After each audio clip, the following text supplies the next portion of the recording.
Bonjour à toi qui regarde cette vidéo. Aujourd'hui, j'aimerais te parler d'un message que j'ai reçu il y a pas longtemps en fait, qui traitait sur comment gérer les mensonges. Donc, moi, ce que j'en pense, c'est que pour savoir gérer un mensonge, il faut comprendre comment ça marche, quoi. Pourquoi il y a un mensonge? Et c'est là où ça devient très intéressant. C'est que le mensonge, il vient uniquement du fait de deux facteurs. Ces deux facteurs sont la peur et les conséquences.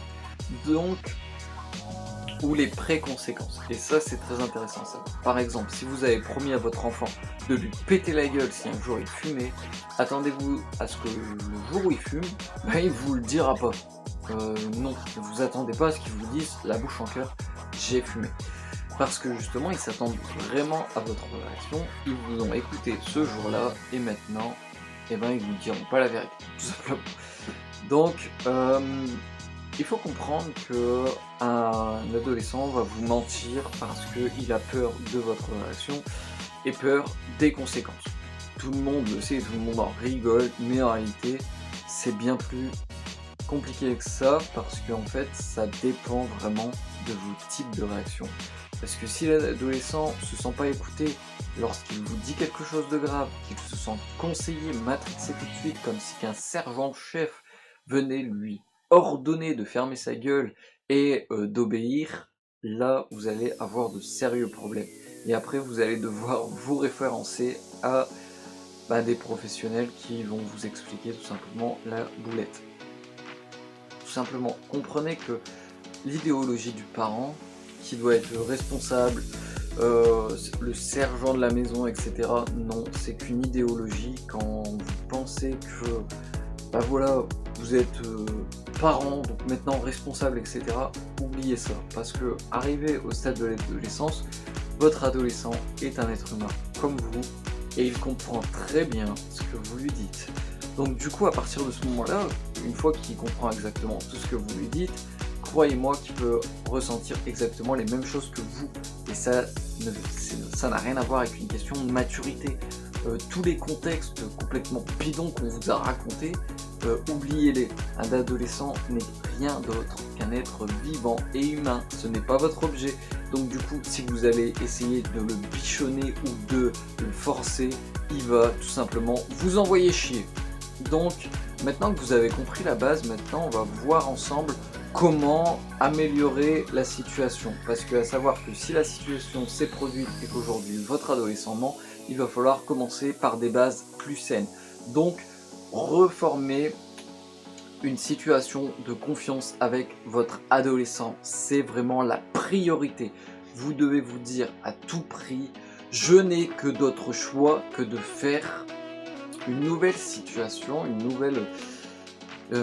comment dire, faut que vous refaites confiance à votre adolescent et que lui vous refasse confiance. C'est important.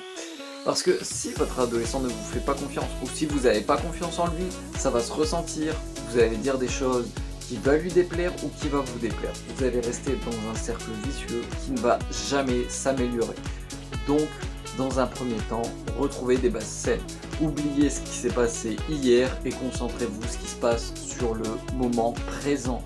Parce que voilà, la vie elle est courte, etc. Ça sert à rien de lui en vouloir pendant 10 ans parce qu'il a fait une erreur. Il va falloir comprendre maintenant comment accepter les erreurs de l'un et de l'autre. Vous avez fait aussi des erreurs, ne vous croyez pas parfait, on est tous humains et ça nous arrive de dire des bêtises ou d'en faire. Il n'y a aucun problème avec ça, c'est juste que vous pensez que vous êtes forcément supérieur à lui parce que vous êtes son parent, ce qui est totalement faux. Vous êtes au même niveau, mais parfois quand les cadres sont dépassés, c'est à vous de mettre de l'autorité forcément, mais c'est pas toujours nécessaire. Il faut vraiment comprendre en ça que généralement vous pouvez résoudre un conflit ou un problème de manière cordiale et en plus de ça, de manière à ce qu'il y ait des compromis. Votre adolescent n'est pas bête, n'est pas stupide, il peut facilement comprendre. Si vous le traitez comme un bébête, il va vous traiter comme tel, et là ça peut en venir aux insultes et à tout un autre tas de systèmes qui va être mis en place pour vous évincer de leur vie, tout simplement. Parce que vous allez essayer de prendre trop de place, vous allez les étouffer et ils vont vouloir tout simplement vous fuir. Donc maintenant que vous avez compris ça, vous savez qu'il va falloir s'adresser à votre adolescent comme si il n'y avait aucun problème, comme si que vous pouvez justement passer des bons moments ensemble sans pour autant le juger ou le conseiller.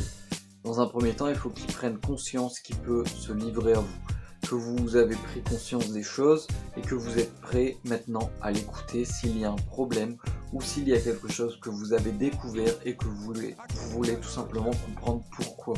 Parce que si vous allez le mettre dans un état de fuite, dans un état de peur, croyez-moi, le premier truc qu'il va vous dire ne sera pas forcément la vérité.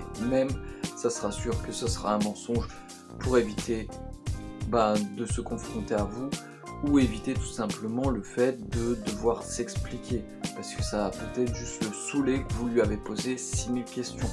Donc le jour où ça arrive, le jour où il vous dit la vérité sur un sujet très important qui lui tient à cœur, déjà il faut savoir de 1 qu'il faut savoir le laisser venir, et si vous tombez malheureusement par hasard sur un truc qu'il vous cachez, il va falloir lui en parler en douceur. N'allez pas tout de suite lui mettre une baffe ou n'allez pas l'enfermer dans sa chambre direct, chercher la meilleure punition pour qu'il puisse comprendre son erreur. La meilleure solution pour comprendre une erreur, c'est déjà comprendre qu'on en a fait une. Je veux dire, ça commence par les mots, ça commence par du verbal, expliquer que voilà pourquoi ça serait mal, parce que peut-être que pour lui c'était pas mal, c'était avec les copains, etc. Et lui il voulait juste se faire peut-être respecter, gagner de la confiance, etc. parce qu'il n'a pas votre confiance, ou parce que voilà, il sait pas gérer ce genre de situation et il a fait de son mieux parce qu'on l'a endoctriné là-dedans. Croyez-moi, je veux dire, quand des gamins sont en groupe, forcément, s'ils ne savent pas qu'ils ont leur propre personnalité à assumer là-dedans, ils vont essayer de faire un effet de groupe, c'est-à-dire se faire accepter par le groupe.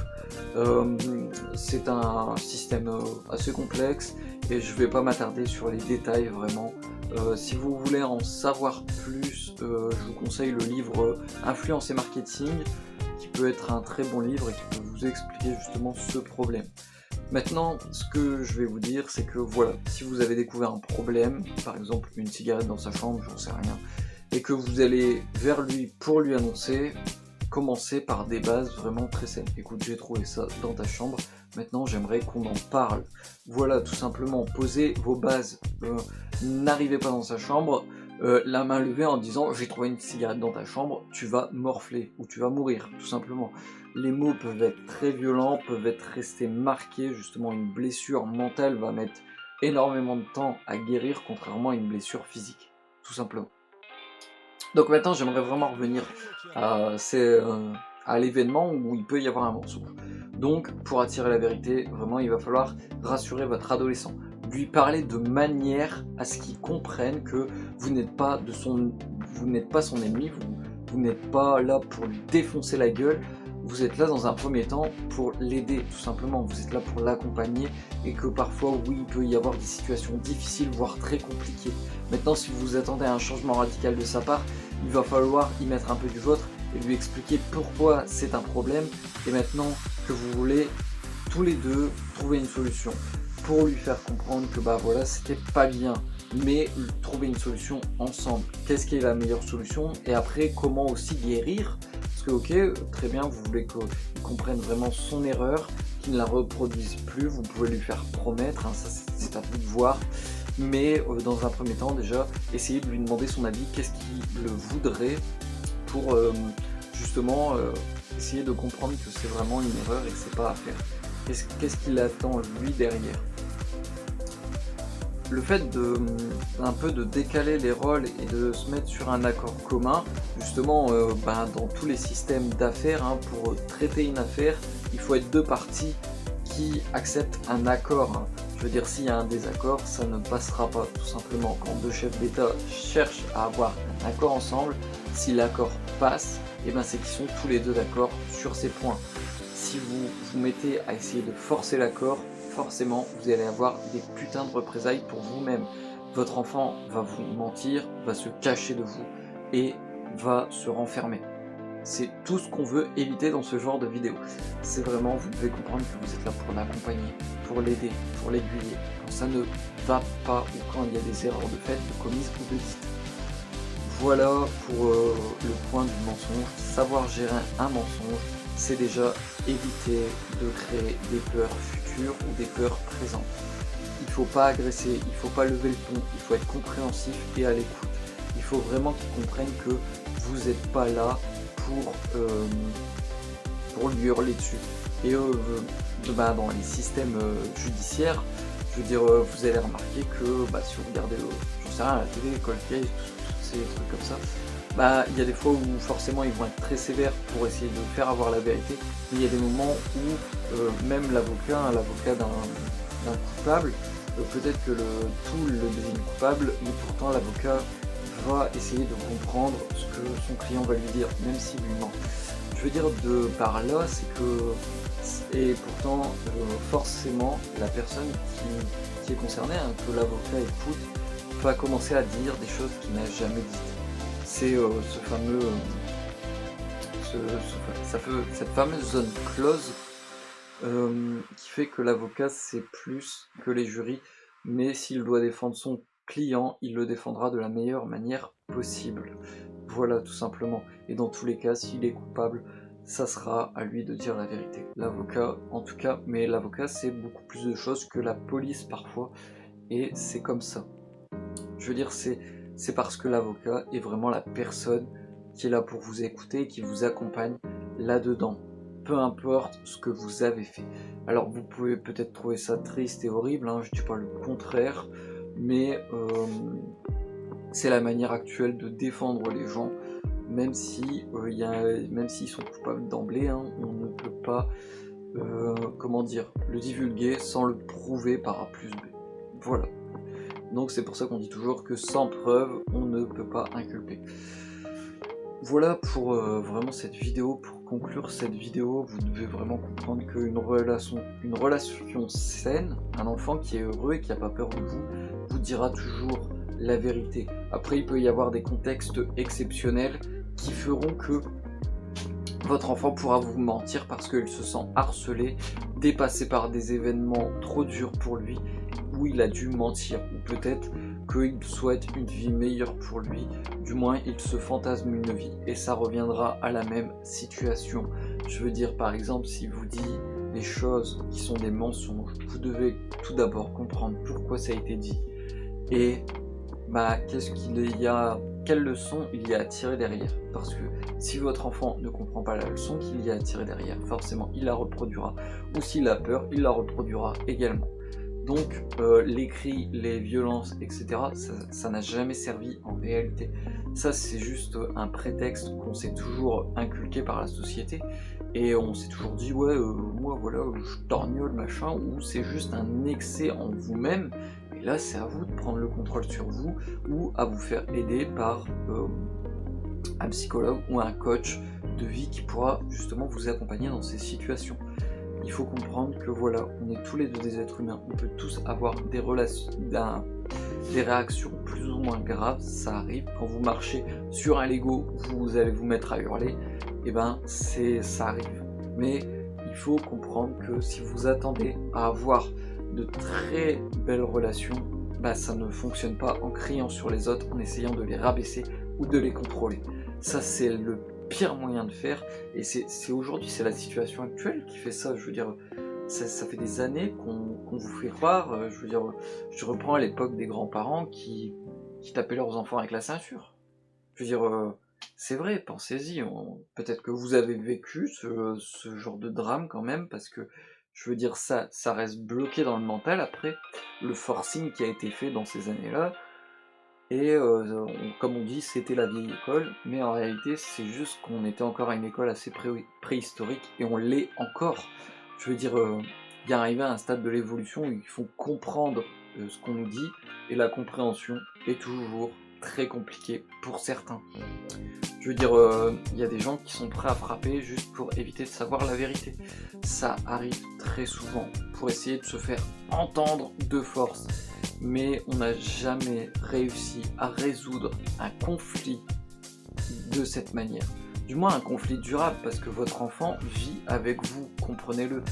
Un, il va vous en vouloir pendant très longtemps. Deux, il peut vous en vouloir même à vie. Et le jour où il partira, il pourra peut-être même ne plus vous adresser la parole. Donc la vie elle est courte, profitez-en un maximum. Votre adolescent, vous n'êtes pas là vraiment pour le friquer à vie, vous êtes là surtout en termes d'accompagnant, vous êtes là pour profiter de son existence. Ce n'est pas un objet, vous n'avez pas le contrôle sur lui, mais plus il sera écouté, plus il pourra parler et divulguer des informations très importantes, très intimes, et n'allez pas les répéter à votre voisin ou à votre collègue de travail. C'est ce qu'il y a de pire à faire.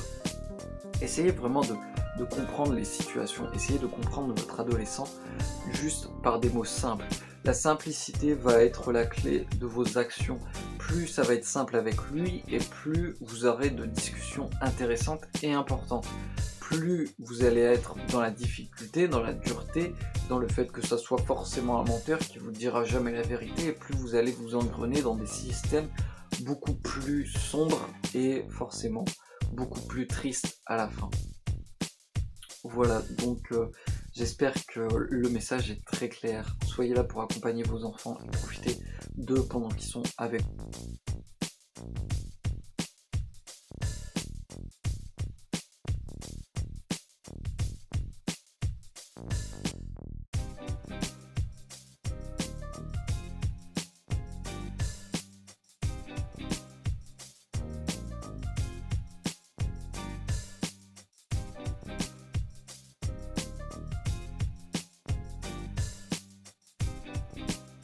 I can't do nothing with you.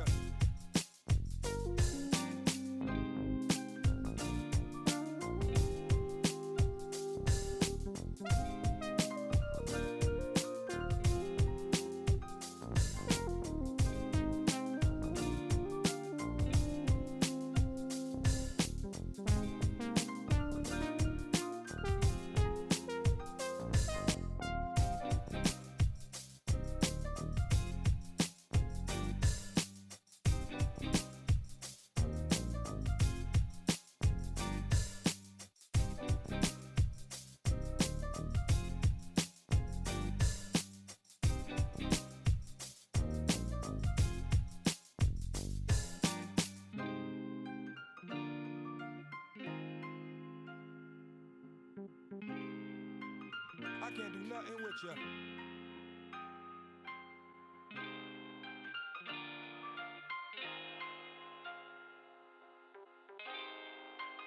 I can't do nothing with you.